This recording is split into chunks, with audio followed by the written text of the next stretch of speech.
going to first talk about statistics for discovery as opposed to statistics for confirmation. And then I will talk about this topic because yesterday I gave this impression that statistics is used only for confirmation, which is not correct. Sometimes it is useful also for discovery, and I am going to give you one example of my own experience. Many years ago, a factory in Gujarat near the Sorti Somnath temple. Anybody seen the Somnath temple? Beautiful, yeah, wonderful. Unfortunately, and it is the home to a big chemical factory called Indian Rayon. It's a very old factory. That Birla's imported technology for it, I don't know, 1950 or something like that. And we are merrily running it for many years until the economy was opened up. So until then, it was seller's market. You produced and offered at the price of your choice, and the buyer has the option of either buying it at your terms or not buying. Then suddenly the economy opened, and we had other rayon people bringing in stuff, and they were cheaper and better in quality. So now Birlas were in trouble. Machinery was kind of getting old. The technology was also kind of getting old. So they got some engineers from Europe with the machines and see whether quality can improve. And for some reason I was in contact with some of their people, and they called me and said whether you would like to discover any means of improving the quality. So we spent 3-4 days in this Veeragoda factory. And my standard line of attack is to say that most places have endless large quantities of unused data. They should be analyzed first, and once you have exhausted the opportunities, then only think about gathering new data. So they said, yes, we have lots of data, because so this output, namely rayon, was the end result of nearly 40 different chemical steps, and at each step they had to make a decision about what to do. So it may be the temperature or the stirring rate or the quantity of catalytic agent added or whatever. And I don't understand the chemistry of it. It's a damn noisy, big factory. So we spent time walking through it just to impress upon me that the whole complexity of the number of variables. We get sometimes overwhelmed by the variables. And then they gave me, for each batch, how they had controlled each of those 40 variables and what was the end result in terms of quality of the output. So this is the historical data or archived data or whatever it is you prefer to call it. And our job was to see whether the data teaches us something new. And it turned out we did some analysis, regressions and so on and so forth. And we came up with the conclusion that out of the 40 variables to be controlled, we thought that 4 or 5 variables really seem to determine the quality. Not only that, we were able to say that we think that for these 5 variables, these we think are the optimal values for getting desired quality. Looked like we have done a good job. And then I began to shiver in my pants because I was too scared to tell this gigantic factory, change the way you are running it, do this, and your problems will be solved. I did not have the courage to say this because I had not handled of controlling such a large factory. So I told them, look, I have this tentative answer, but I don't recommend that you mess with a major operation on the basis of my recommendation. If possible, we should have experimental runs or runs on a pilot plant. And they said, yeah, that makes sense, and we are actually building a pilot plant. And then we came home, long way from home in Pune. And then we received the fees for our team in the Pune University and all. And then they never came back. And this is one of my weaknesses. I find it very difficult to go back and say, shake that fellow and say, what did you do with it? Did you get something?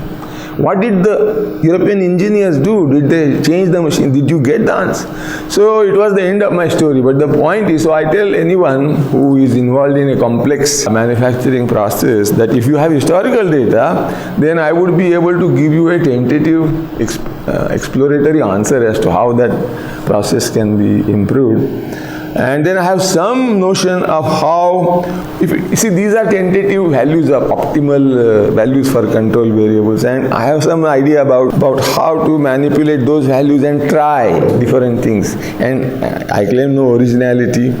All this was done in the Imperial Chemical Industry 50 years ago by a distinguished chemist turned statistician named George Box.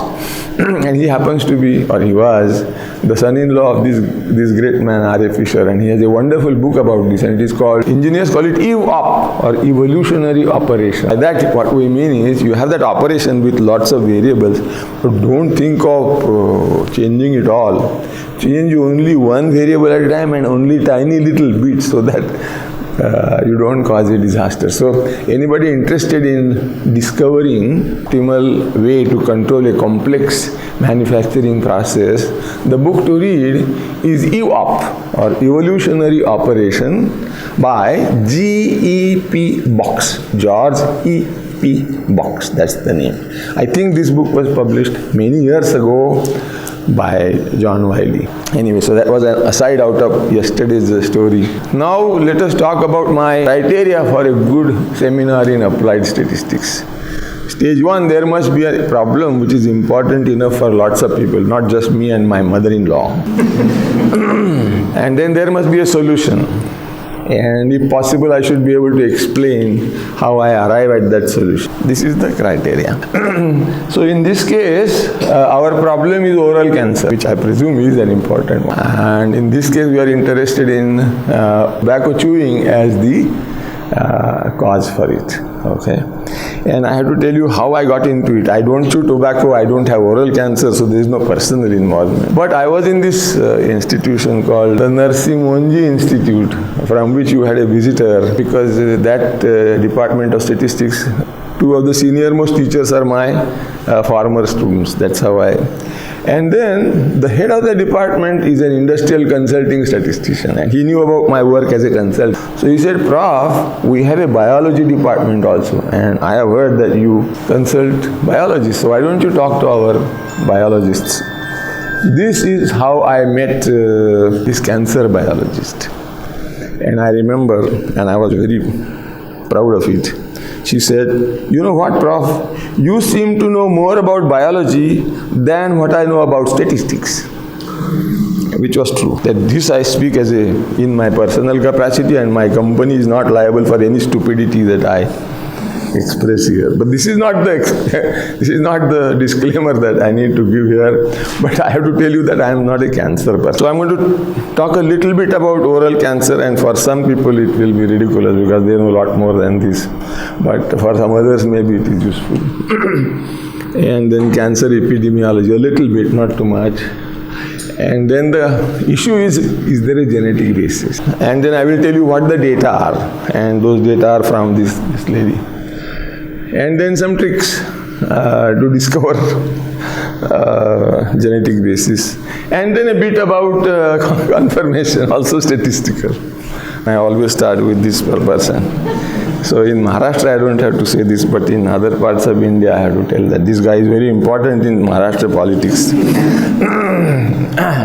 And he's no friend of mine or anything, but he has a public interview on the internet, and he says, in 2004, I had swelling on the right side of my mouth, and I had surgery and chemotherapy, and I had some of the teeth on the right side removed, and many other terrible things were done to me. Then he says, this is the important part, because I have been talking with the tobacco and alcohol people this forenoon, that he says, I wish in my young days somebody would have told me that I am not doing this right. I don't know whether he would have listened, even if somebody had told him, but this is his public statement. Somebody had warned me against tobacco 40 years. So, for cancer, tobacco and alcohol are risk factors. This is widely known. This is not new.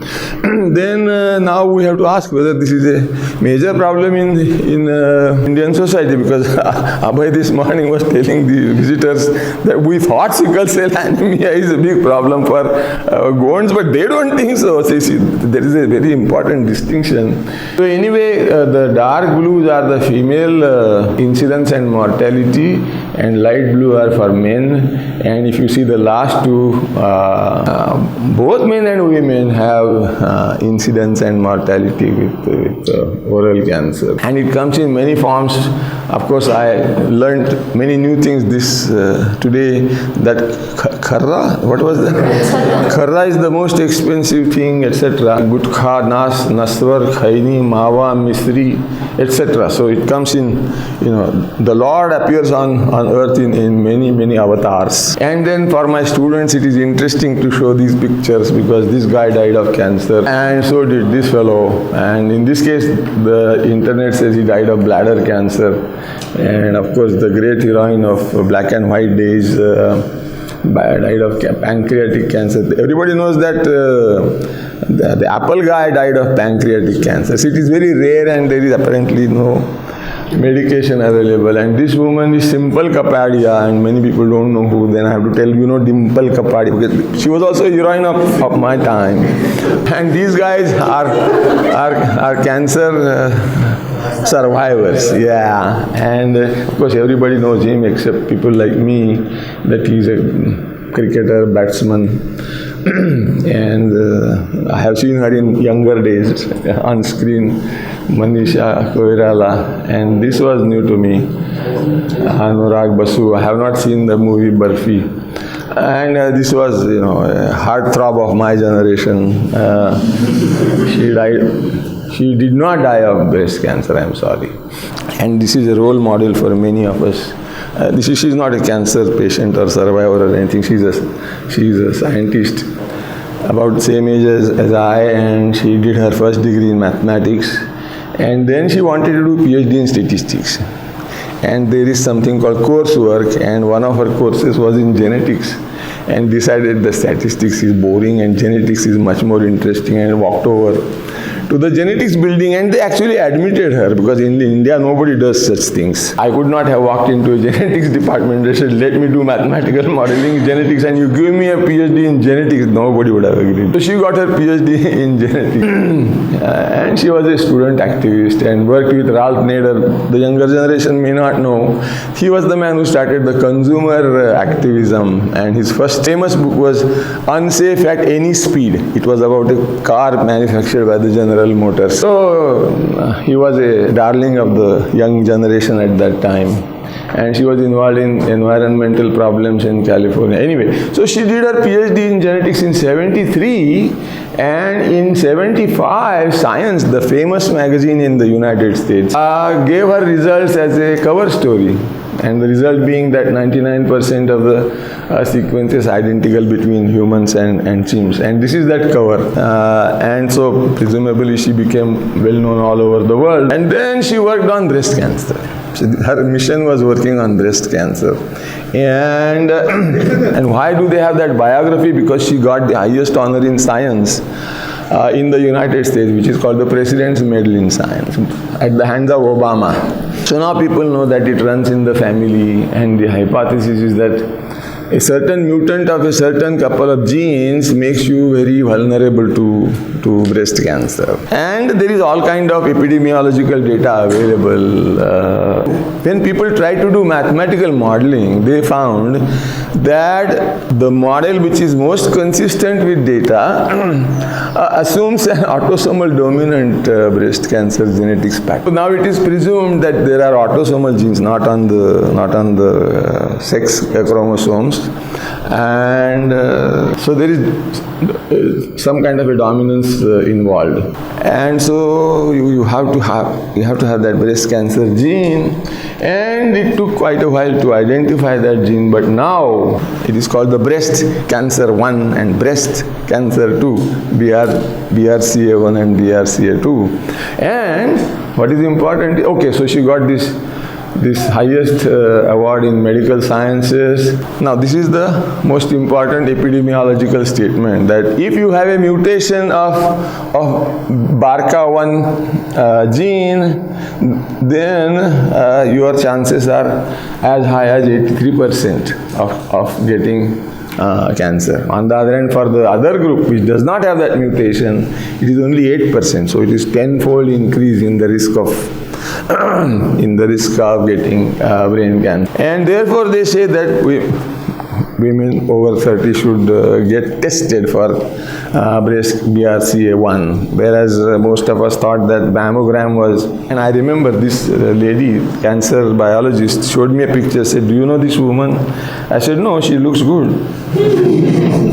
She said, "You don't know, she's a Hollywood actress." And I said, "I'm sure she is, but I didn't know that because I had not seen some of the movies of this woman."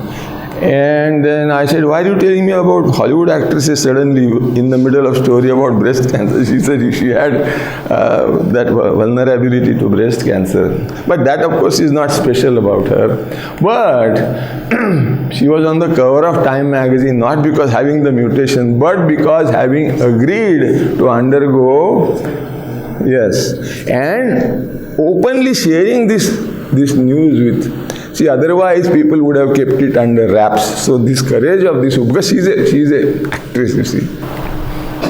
So it turns out that for various reasons she has a very high vulnerability, and she undergoes surgery, and she is willing to tell the world, "Look, I don't have either of those." And she had presumably artificial things there. Now, of course, people have gone further, and now they think that there are some more genes involved, but that is not the point. The point is, this is the backdrop for work on oral cancer, and the desire is, can we emulate what Mary King did for breast cancer in case of oral cancer? This is the question. So I hope the question is very, very clear. And of course now this testing business has suddenly become a big money spinner for people. And then there is the flip side that, for often it is not necessary to, let's not go into all the details. So in India we have 70 per 100,000 people. Out of the 70, 20 are oral cancers. And unfortunately it is mostly in low socioeconomic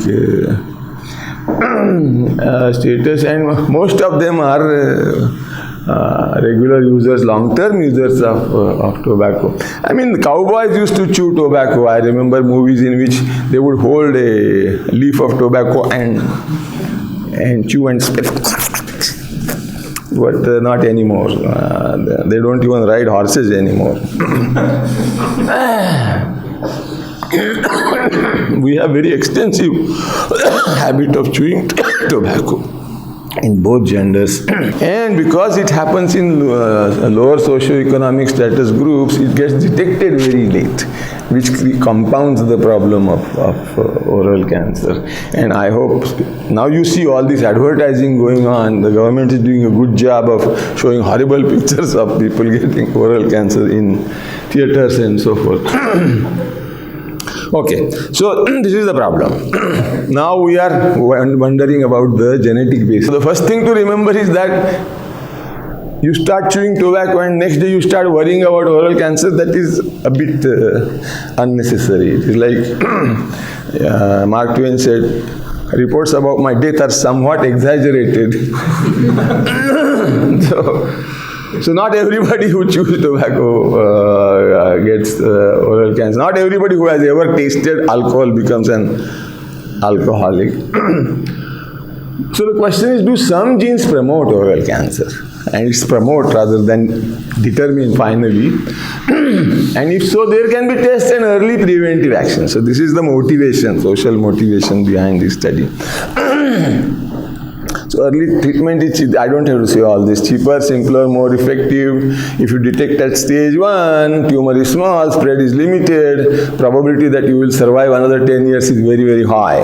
And if you detect at stage 4, tumor is large, there is a lot of spread, and chance that you will survive 10 years is less than 5%. So this is quantitatively expressing the difficulty with early and late detection. And this is the cancer biologist. At that time she was in this Narsi Monji Institute. Soon she retired from there and now she works in an NGO. Her name is Dhananjaya Saranath, and I asked her many times, "Are you sure your name is Dhananjaya?" because we think that it is name of a male. She said, I know. So in my class, even professors would keep bothering me about it. So this professor had the habit of reading the names of students, and we were supposed to say, yes, I am present. And this professor reads Dhananjay Saranath, and I say I am present, and he says, Dhananjay Saranath. And she says, I still insist that I am, so etc. She is very well known in the cancer biology circles. She was trained in the Karolinska Institute in Sweden. And she said, I was very impressed. She said that this is the mission of life. All my life, all my professional expertise, all my contacts, all my grants are for this work. And she has collected huge amount of genetic data on 1,000 long-term tobacco chewers. And people are, when I show it to other cancer biology, they are astonished at the quantum of data. Of them, 500 have oral cancer and 500 are controlled. So it's amazing kind of society should be obliged to her for this tremendous commitment. So the question is, we are going to check the genomes of these cancer chewers and non-cancer chewers and see whether there is any difference, whether we can attribute oral cancer proneness to certain part of the genome. And luckily for us, as a part of her work, she has listed only 45 genes as candidates for cancer. For each gene, she has three versions. So you have wild homozygous, you have heterozygous, and there is this mutant, which I don't understand, single nucleotide polymorphism, so HSNP. So you guys may know more about this. But for me, it is three qualitative. Kidhar are the three. This.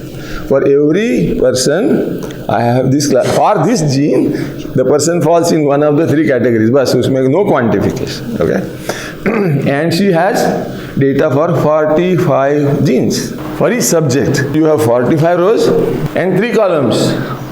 For this gene, how many people are in the wild homozygous, how many are in the heterozygous, how many are in the mutated version. Okay?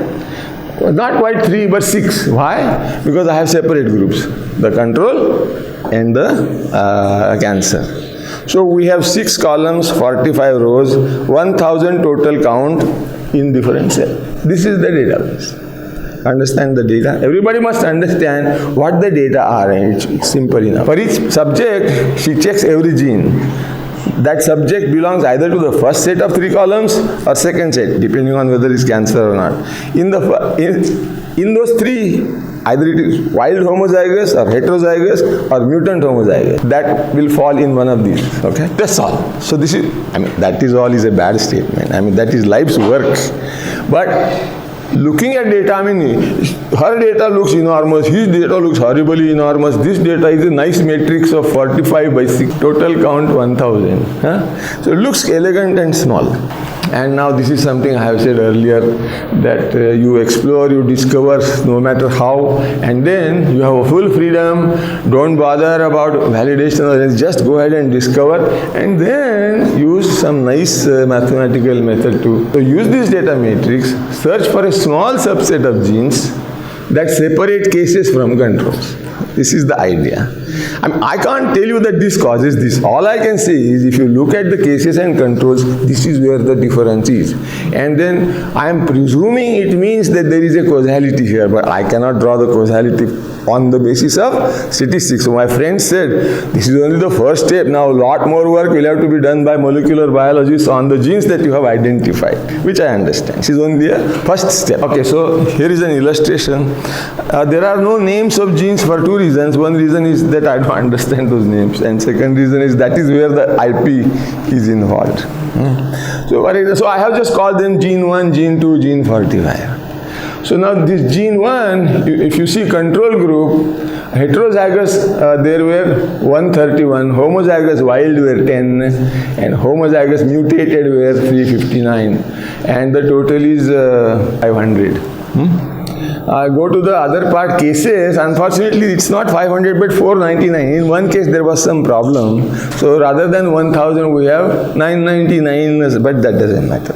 So in case of the cancer cases, 132 heterozygous, 12 homozygous wild and 355 homozygous mutant. Does everybody understand the data entries? Yes. So this is all that is going to come from the cancer expert. Rest is, yes. तुम्ही जसे म्हणालात की सगळ्यांची total 1000 आहे, म्हणजे actually प्रत्येक रोची total 1000 आहे, right? Yes, प्रत्येक रोची. आणि 999 now with small modification. Yes, every gene, 500 in the control group and 499 in the cases group. Every gene total is 1000. Correct. And there are many such rows. This is the data set. And what are we trying to do? What is the difference between the cases and controls for each gene? Simple है ना? अरे difference के माने difference, subtract one thing from another, subtract what from what, corresponding counts. Simple है ना? There is no difficulty. Look at that, 131 subtracted from 132, difference is -1. 10 subtracted from 12, difference is -2, and 359 subtracted, that is 4. See, if both were 500, that total would have been 0. Now it is going to be always 1, because one lot is 499, one lot is 500. But it is fixed. The total of differences is always going to be fixed 1. Okay. I am just trying to show you how I calculated the differences. Heterozygous control 131 minus heterozygous cases 132, difference is -1. Can you see that? -1. So homozygous wild type 10 minus homozygous wild type in case of cancer 12, difference is -2. And heterozygous mutant homozygous is 359. In case of cancer, it is 355. Difference is 4. So you sum up, that is 1. So you have actually for each gene you have 3 values, but even those 3 values are not really distinct because they all have to add up to 1. So one of them I can get rid of, right? So for each gene I have 2 differences. Lucky for me, because when you have 2 you can plot, right? You can plot. So all the 45 genes are now plotted. What will be on x-axis? Say difference between control and cases for heterozygotes and difference between control and cases for homozygous wild type, or any 2. Okay? It is your choice. It's going to, the stories will be the same. Simple difference. If small, no discrimination. If the things are identical, क्या फर्क है? कोई फर्क नहीं है between control. That means that gene tells you nothing about whether the subject is cancer or control.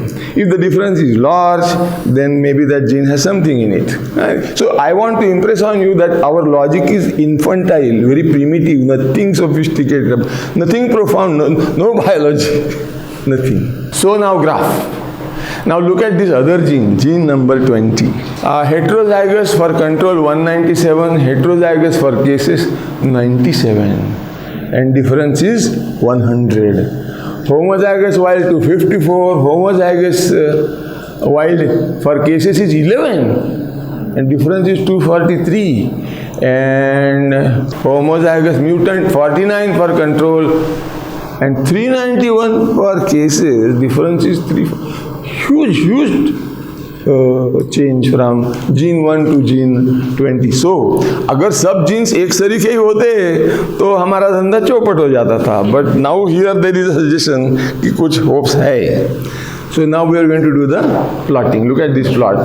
And my software was bad, so you can see that things are not nicely written, but functionally this is fine. Each dot represents one gene. And actually I have superimposed the gene number on it. So अगर फर्क नहीं है तो 00 के आगे पीछे ही मंडराएगा. ठीक है ना? अगर फर्क है तो दूर जाएगा. So you can see, now you can also, does not require great expertise, which genes seem to show difference. तो वो 20 वाला है clearly, इधर 17 वाला है clearly. अगर आपको liberal होना है तो और 3-4 ले लो. There is a cluster in the center. What I am saying is, this is not magic. Any reasonable person should arrive at the same conclusion. Which genes stand out?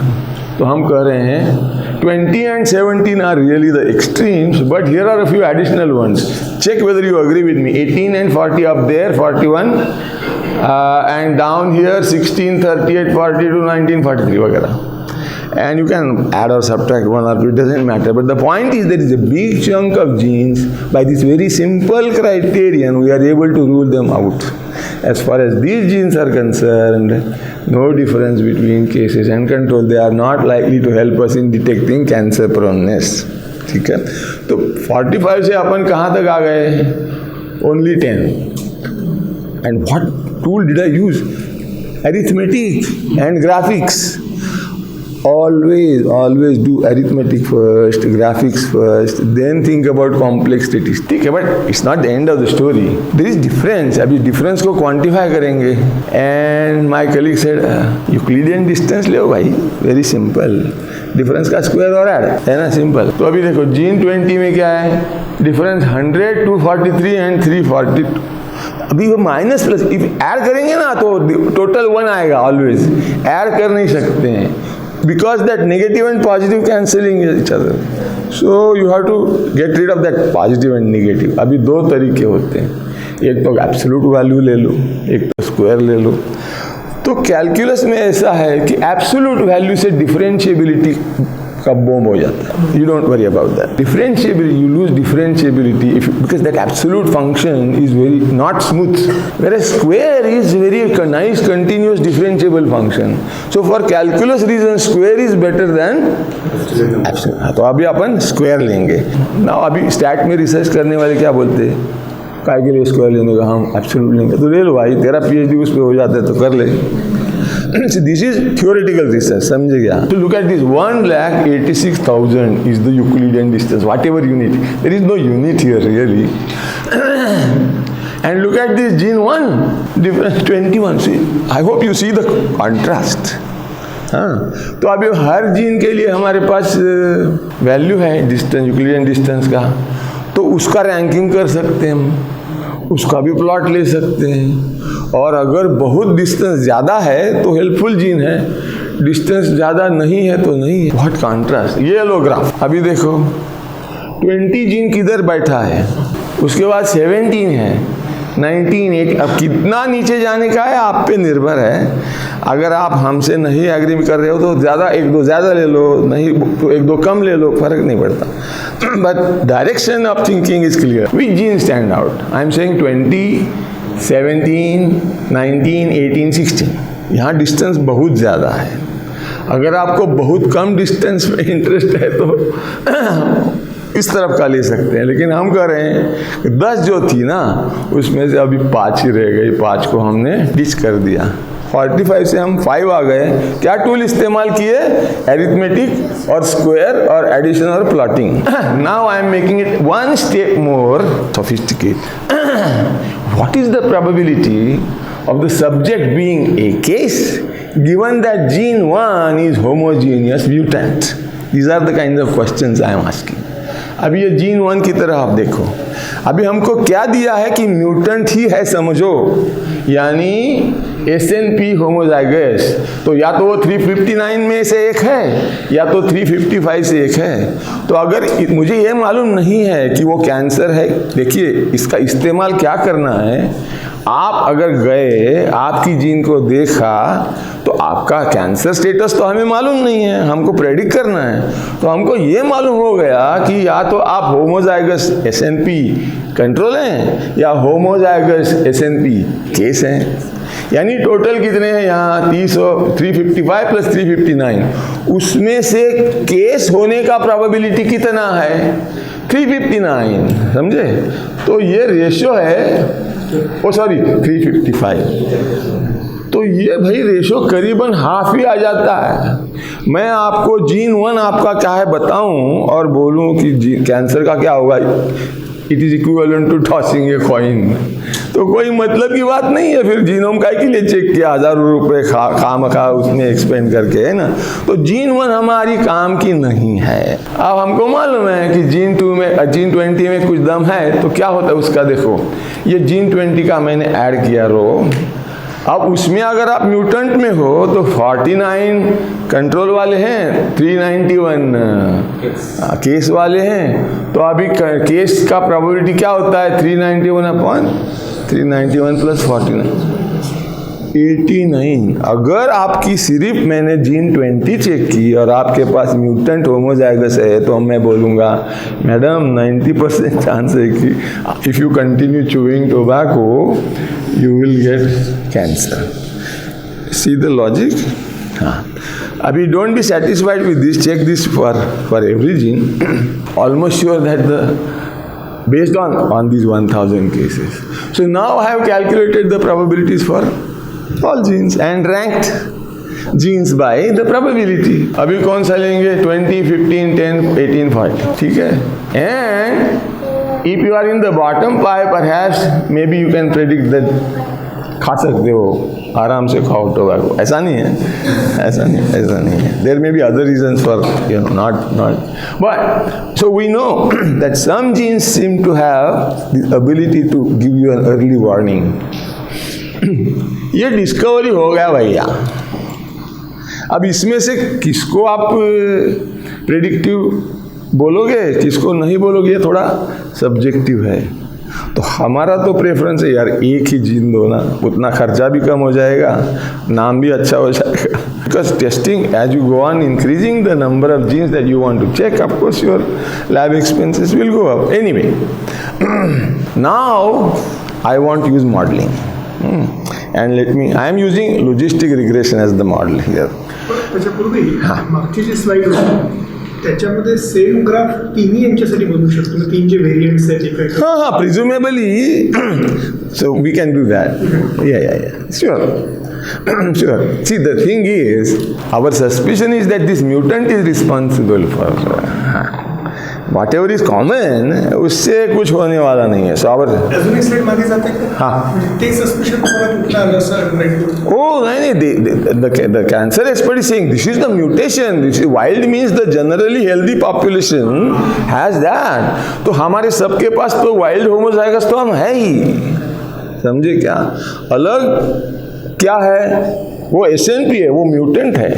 So our presumably, again, you should not take my word, ask others who are more knowledgeable in cancer biology, but presumably see, we are talking about BRCA mutation. Similarly here, this gene mutation. So mutation में interest ज़्यादा है. Because that is not going to be seen everywhere. So now I have to tell you what the model is. So now model is logistic regression. In this, there is a response variable and there are some predictor variables. And for logistic regression, the simplest logistic regression, your response variable is binary. That means yes or no, living or dead, male or female, वगैरह. तो यहाँ cancer or control. So if cancer, we will say count indicator है इसमें, 1 में कोई दम नहीं है. Sometimes very high powered biologists forget this. ये 1 नहीं है, present absent को कोडिंग किया हुआ.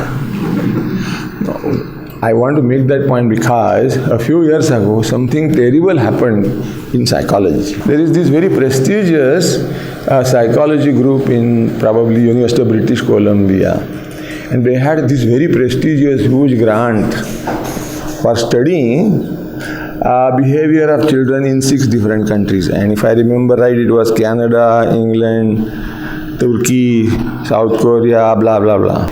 And they were connecting generosity of children to religiosity of the family. अभी मैं रुकूंगा और आपको पूछूंगा कि आपको on the basis of this statement alone hypothesis हमने invite किया, तो आप क्या hypothesis offer करेंगी? वेरिएबल्स कौन से हैं? जनरॉसिटी एंड रिलीजियोसिटी का कौन से किस्म का आपको लगता है उसमें रिश्ता हो सकता है? जे मराठीमध्ये जे कारंजले गांजले त्या शिमणे जो आपुले तोची साधू ओळखावा देवतेची जाणावा. 400 years ago, Tukaram Maharaj said this. So I am sure Jesus is known more for compassion than anything else. Though I must tell you, there is this art historian named Kenneth Clark in England, and BBC brought out many years ago a wonderful documentary about his book. His book is titled Civilization, and it is not all human civilization, but it is European civilization from Christian era 1000 to today. And he, in his introduction, says something amazing. He says, When you want to study history, don't believe politicians because they will tell you what favors them. Don't believe historians also because they also have their ideology. Believe art. Art कैसी history बोलेगा हमको? तो बोले देखो ना, अभी ये Christian art जो है वो मेरे को बताता है कि in modern times, in Christian history from 1000 to today, Christianity has two phases. One phase where the Christian religion people emphasize what they call, what is it called? Tongues, religion in tongues, hellfire, punishment.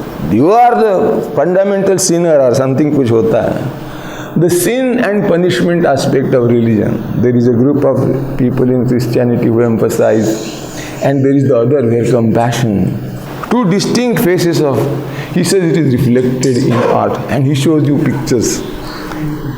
And in some places, hellfire, and in other places, very, very soft Jesus. So, art, he says, tells you, don't believe in politicians and historians.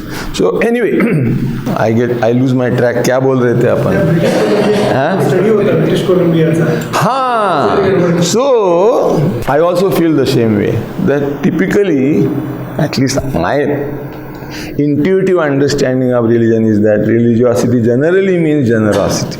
Now you can ask me, how did they measure generosity? बच्चों का measure करना है. तो कोई game था, I don't quite understand it, उसमें वो card collect करते हैं, एक्सचेंज करते हैं, ट्रेड करते हैं वगैरह वगैरह. तो किसी के पास ज़्यादा होता है तो दूसरा बच्चा कहता यार मेरे को कुछ दो ना, तो कोई बच्चा देगा, कोई बच्चा नहीं. तो it's a behavioural measurement of generosity. How do they measure religiosity in the family? I don't remember that. The paper is published in an Elsevier journal, very prestigious university, very prestigious scientists, very prestigious grant. Conclusion was their relationship is upside down. If religiosity is more, generosity is less. That is why newspapers reported it. And how did I come to know? Because of Economist. Okay. And then after a few years, Economist said, they were wrong. Economist said, many people thought, अरे कुछ गड़बड़ है यार. See, I recommend to you, what is counterintuitive, don't swallow it. Scrutinize it. In this case, an Indian statistician from Canada wrote to this party, भाई आपका raw data हमको दीजिए ना, हम भी देखेंगे. तो उन्होंने raw data दिए, इन्होंने कैलकुलेट किया तो उल्टा आ गया. तो किसका कैलकुलेशन रॉन्ग है? And the mistake was not in calculations, the mistake was in this 0-1 business.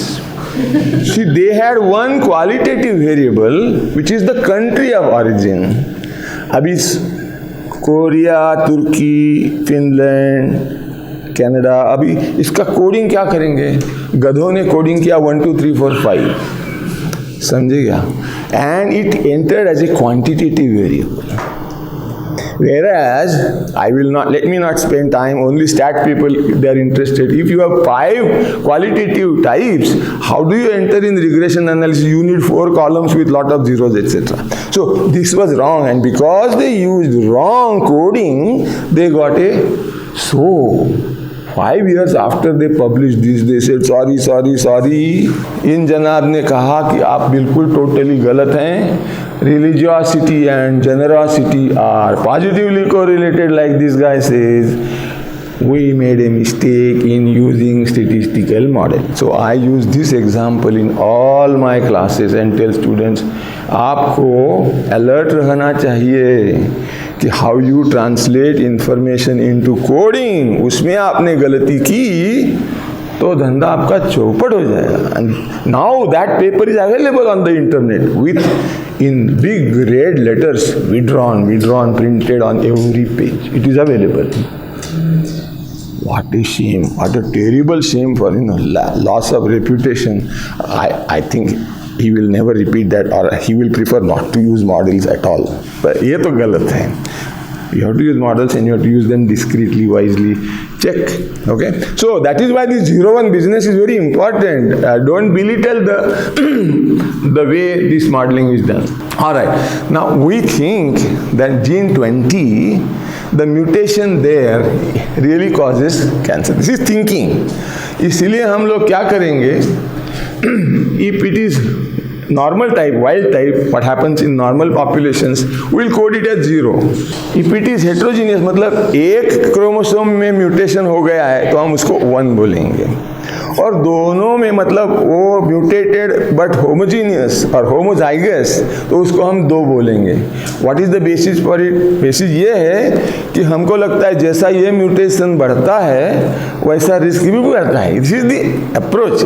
Right है रॉन्ग है बात नहीं, लेकिन I want to tell you the intuitive basis. These are the steps in using statistics which are very important, and these you have to be careful about. Nowadays computation itself is trivial. It is the decisions prior to computation and interpretation. These are the 2 things that you have to pay attention to. And in this case, so I have to justify when I put this coding, and this is quantitative.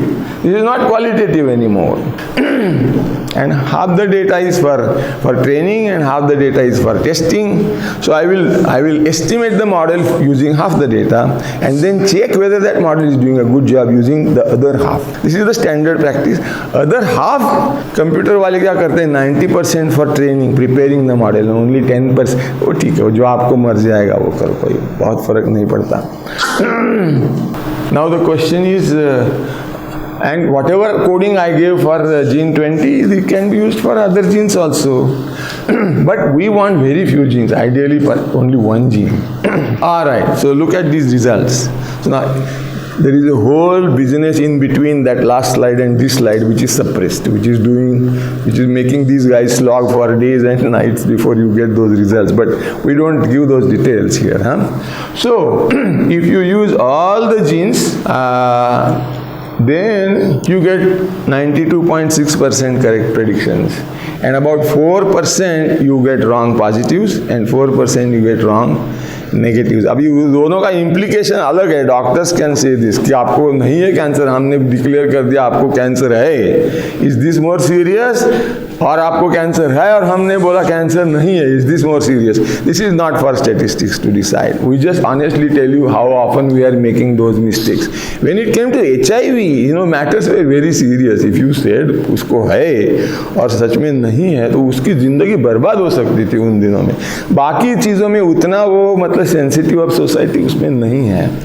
Anyway, if you select 5 genes, then the correct predictions percentage comes down to about 89, and 6%, 5% false positive, 5% false negative. If you use only 2 genes, then a further reduction in correctness to 87%. My preference is only 1 gene. तो हमने बोला यार gene number 20 को ही इस्तेमाल करें तो 85% correct classification आ जाता है, और अपन 5% फॉल्स पॉजिटिव और 10% फॉल्स नेगेटिव आता है. अब आप ये स्टैटिस्टिक्स का डिसीजन नहीं है कि इसमें से कौन सा मॉडल इस्तेमाल करने का है, आप सोसाइटी का डिसीजन है. तो जब मैंने कैंसर बायोलॉजी ग्रुप में ये लेक्चर दिया तो वहाँ एक बुजुर्ग cancer, he is now director of some cancer research institute. At that time he was head of genetics in IISER Pune. So he said to me, "Arey boss, when it comes to a rectal cancer or something, what is it called? There is some cancer of the large intestine, end of the large intestine. Colon cancer. He says, even if the risk is only 50%, people are willing to undergo surgery. People take major decisions when your risk assessment is so हमारे लिए 50% is very bad. But he said, no. Therefore, your 85%, अरे क्या सोच रहे हो यार, बहुत अच्छा है. I smiled gracefully at him. So, suggestion is that this single gene is probably enough for predicting. So now, once again, to remind you that if you have a mutant homozygous, then you are very likely to be a case. Now the question is, if you are not mutant homozygous, what is the recommendation? That you can chew tobacco merrily? तो वो तो हम नहीं कह रहे हैं, वो society आप जैसे लोग कहेंगे वो ठीक है हमारे लिए. All I am saying is for the mutant homozygous better. तो अभी शायद हो सकता है कि शरद पवार को म्यूटेंट होमोजाइगस था, अगर हम लोग 40 इयर्स पहले वो बोलते तो शायद वो टोबैको च्यूइंग छोड़ देते. so the conclusion is that what is it that we set out to do? A small subset of genes which will help us give an early warning to the subject about the potential oral cancers from the tobacco chewing habit. So we found a gene which can discriminate mostly 85% cases correctly. And I would like to claim that the analysis I did, except for the confirmatory logistic regression, was trivial analysis. So I assure you that this is not a unique case. A lot of times very simple common sense analysis can. It is not necessary that you will always get it, but don't rush to do. Some of the people are trigger happy, factor analysis, because they think that the prestige of the paper is based on the level of complication of the method. Absolutely wrong, nonsense. Do simple things. Arithmetic first, graphics first, averages first, simple t-test. इससे बात नहीं बनी तो अपन. And generally, if you are tracing the literature on that problem, you will see what people are doing. Anyway, so our confirmation was logistic regression. That is one step. Now it has become very routine in statistics and applied statistics. All kind of software are available for it. So even though the math of it is complicated, for user logistic regression is not really complicated, but you have to be careful about interpretation and careful about how you include information in coding. This is the warning. So I think when this was over, I was very happy कि कुछ अपने हाथ से हो बन गया यार. And then life is not very rational. Then what happened? Then I wrote to this lady कि मैडम हमको लगता है कि हो गया solved problem. Now I guess somewhere I stepped on her toes. I don't know what I did, but she quit on me from that moment. She would respond to none of my messages, to my emails, nothing. After that, I have never met her, I have never seen her, and she has not published, to my knowledge. And every time I give this lecture, cancer biologists say, why is it not published? And I say, because this is not my data. This is not my data.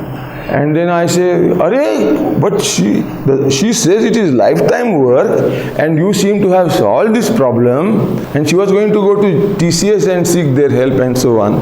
Maybe she has gone. I don't know. I don't keep track of oral cancer literature. See, I have better things to do than that. But I am astonished, as are all my friends, why anyone would simply ignore what seems like a very good resolution of an important health problem. So that is the tragedy of it. But anyway, work on these things is still going on, and now scientists have identified more genes. And this date 21 August 23, I forget now. I suppose internet will tell us what happened on Nature Genetics में कुछ paper आया, उसमें कह रहे हैं कि और भी कुछ जीन्स हैं वगैरह वगैरह, वो ठीक है अब. So because they have data on 26,000 women with breast cancer, so they have gigantic databases. So the search continues and you can improve and refine on it. So new genes are found and I have no complaint about that. My disappointment is that I thought for once I got something interesting, but it got nowhere.